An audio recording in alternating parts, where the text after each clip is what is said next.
Singapore's Prime Minister Hsien says the world must try its best to resolve differences peacefully and appreciate the views of others if it's to build mutual understanding, tolerance and respect for one another. Mr. Lee was speaking at a United Nations event hosted by Indian Prime Minister Narendra Modi to commemorate Gandhi's 150th birth anniversary. Brandon Tenoto with more from New York. The world is becoming more diverse and interconnected. And at a UN event, Singapore Prime Minister Hsien says this means differences are more easily amplified and people taking offense more readily.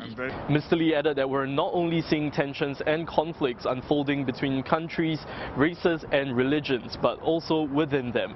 As such, Mr. Lee has called on other countries to promote mutual understanding and respect, just as Singapore has.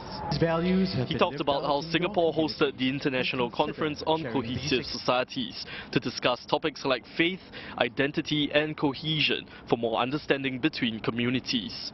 Mr. Lee urged world leaders and countries to look to Gandhi's message of non-violence, of which one that resonates with Singapore is the belief in the intrinsic equality of every person. And he said it's the same principle that the country was founded on. We became independent in 1965 because we wanted to be a country where everyone was treated equally, regardless of their race, language or religion. And we continue to uphold that fundamental ideal.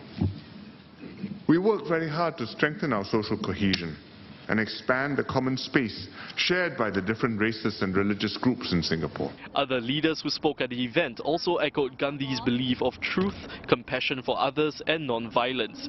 They include Mr. Modi, Korean President Moon Jae-in and New Zealand Prime Minister Jacinda Ardern.